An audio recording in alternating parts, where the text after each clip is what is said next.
আসসালামু আলাইকুম প্রিয় শিক্ষার্থী বন্ধুরা, আশা করি সবাই ভালো আছো। আমি আছি অপেক্ষক সীমা এবং অবিচ্ছিন্নতা অধ্যায়। এই অধ্যায়ের আজকে আমি তোমাদের বিপরীত অপেক্ষক নির্ণয় শিখাবো। খুবই গুরুত্বপূর্ণ ক্লাস। আমরা মনোযোগ সহকারে প্রথম থেকে শেষ পর্যন্ত ক্লাসটি দেখবো ইনশাল্লাহ। আমি এই ক্লাসে 3টি অঙ্ক রাখছি। এই 3টি অপেক্ষককে আমরা বিপরীত অপেক্ষক নির্ণয় করব। বিপরীত অপেক্ষক নির্ণয় আসলেই আমরা বুঝি যে স্বাধীন চলককে অধীন চলক বানাতে হবে, অধীন চলককে স্বাধীন চলক বানাতে হবে। অর্থাৎ কোনো অপেক্ষকে যে চলকটা আছে স্বাধীন হিসেবে ওটাকে অধীন বানাবো, আর যেটা অধীন হিসেবে আছে ওটাকে স্বাধীন বানাবো। তো আমরা যদি একটু তাকাই, এখানে দেখো y সমান root over x square plus 1, যেহেতু এটা ব্যক্ত অপেক্ষক, অর্থাৎ দেখলেই বোঝা যাচ্ছে কার মান। স্পষ্টতভাবে দেখলে যদি বোঝা যায় কার মান, তাহলে সেটা হয় ব্যক্ত অপেক্ষক। আর ব্যক্ত অপেক্ষকের সমতা প্রতীকের বাম পাশে থাকে স্বাধীন অধীন চলক। তাহলে y হচ্ছে অধীন চলক আর x হচ্ছে স্বাধীন চলক। তো আমার কাজ হচ্ছে প্রত্যেকটার ক্ষেত্রে x হচ্ছে স্বাধীন চলক, আমি x টাকে বানাবো অধীন চলক আর y টাকে বানাবো স্বাধীন চলক। তাহলে আমার বিপরীত অপেক্ষক নির্ণয় করা হয়ে যাবে। ওকে, শুরু করি।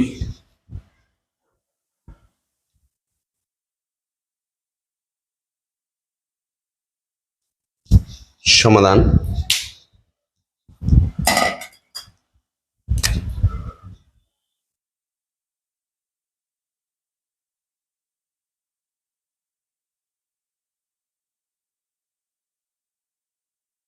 দেওয়া আছে y সমান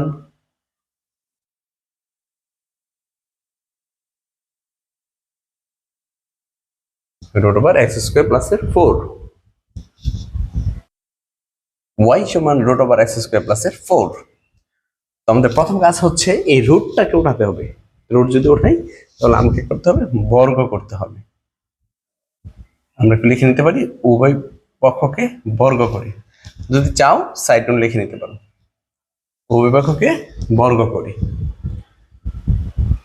আচ্ছা, বর্গ করার সাথে সাথে রুট স্কোয়ারে বাদ, তাই না? শুধু থেকে x স্কোয়ার প্লাস 4 বর্গ করলে যেমন ছিল হচ্ছে x স্কোয়ার প্লাস 4, এই আমি বর্গ করলাম, বর্গ করলে এই রুট স্কোয়ারে কাটা থাকবে শুধু x স্কোয়ার প্লাস 4, যেটা আমি এখানে লিখলাম। আচ্ছা, বা যেহেতু আমরা x এর মান বের করবো, x টাকে বাম পাশে নিয়ে আসি, x স্কোয়ার প্লাস 4 আর হচ্ছে y স্কোয়ার, বা x স্কোয়ার সমান y স্কোয়ার মাইনাস 4, বা x স্কোয়ার সমান হ্যাঁ, এখন যেটা করবো সেটা হচ্ছে x এর মান বের করবো। আর এখন যদি বর্গমূল করি তাহলে এই রুট স্কোয়ার কাটা যাবে, শুধু x থাকবে আর এই পাশে রুট হবে, y স্কোয়ার মাইনাস 4। অতএব x সমান root over y square minus 4, এই হচ্ছে তোমার বর্গমূল। y সমান root over x square plus 4, এখানে কি করলাম বর্গ করলাম, তো y স্কোয়ার এটা রুট স্কোয়ার কাটা x স্কোয়ার প্লাস 4 আসছে। তাহলে x স্কোয়ার প্লাস 4 পক্ষান্ত করছি আমরা, বাম পাশে নিয়ে আসছি, আর y স্কোয়ারটা ডান পাশে নিয়ে নিলাম। তাহলে x স্কোয়ার এখন y স্কোয়ার এর প্লাস 4 পাশে গেলে কি হবে, মাইনাস 4 হবে। তাহলে x যদি আমরা বর্গমূল করি তাহলে রুট স্কোয়ারের কাটা শুধু x থাকবে আর এখানে রুট হয়ে যাবে। তাহলে x সমান root over y square minus 4, এই হচ্ছে তোমার বিপরীত অপেক্ষক। আমরা লিখে নেব ইহাই নির্ণেয় বিপরীত অপেক্ষক। ইহাই নির্ণয় বিপরীত অপেক্ষক। ওকে, এইভাবে আমরা ক কমপ্লিট করে নিব। এবার যাব আমরা খতে।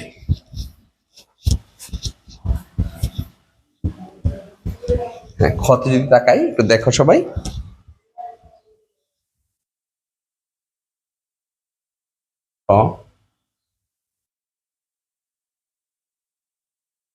দেওয়া আছে y সমান ex, ex। তো আমাদের এবার কাজ হচ্ছে ওইটা অধীন, আমরা ওইটাকে স্বাধীন মানে দেবো, x টাকে অধীন মানে দেবো। তো x এর মান বের করবো। তো যদি কখনো সূচক থাকে, বিপরীত অপেক্ষক নির্ণয় করে যদি কখনো সূচক অপেক্ষক থাকে, তোমাকে অবশ্যই লনের সাহায্য নিতে হবে। তো আমরা লন হচ্ছে প্রাকৃতিক লগ, লন y লন e to the power x, সাইডে লিখতে পারো যে উভয় পাশে লন নিয়ে, অথবা উভয় পাশে প্রাকৃতিক লগ নিয়ে, যেটাই লেখো, উভয় পাশে লন নিয়ে অথবা উভয় পাশে প্রাকৃতিক লগ নিয়ে। প্রাকৃতিক লগ মানে এল এর মান হচ্ছে ন্যাচারাল লগারিদমিক, এল এন, এই যে এল এন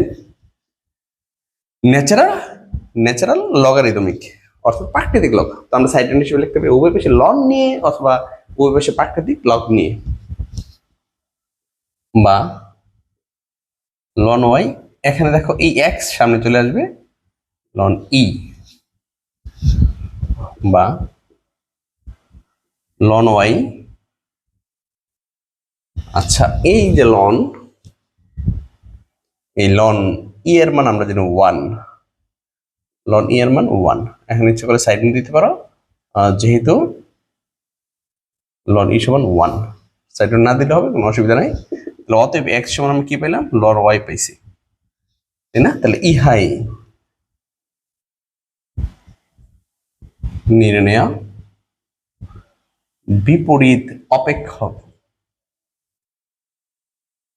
ইহাই নির্ণয় বিপরীত অপেক্ষক, ইহাই নির্ণয় বিপরীত অপেক্ষক। আমরা এইভাবে বিপরীত অপেক্ষকটা কমপ্লিট করে নিব। হয়ে গেল। এবার আমরা গতে যাব। খুব মজার কিন্তু সহজ অঙ্ক, তাই না? আচ্ছা, এবার যাও তোমরা গতে।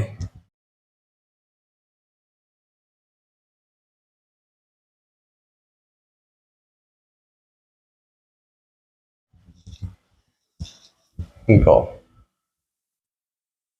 y সমান a E to the power 3x। হ্যাঁ, এখানেও খেয়াল করো, অবশ্যই লন নিতে হবে, কারণ সূচক দেওয়া আছে, ই দেওয়া আছে। তো আমরা লিখে নিব যে বা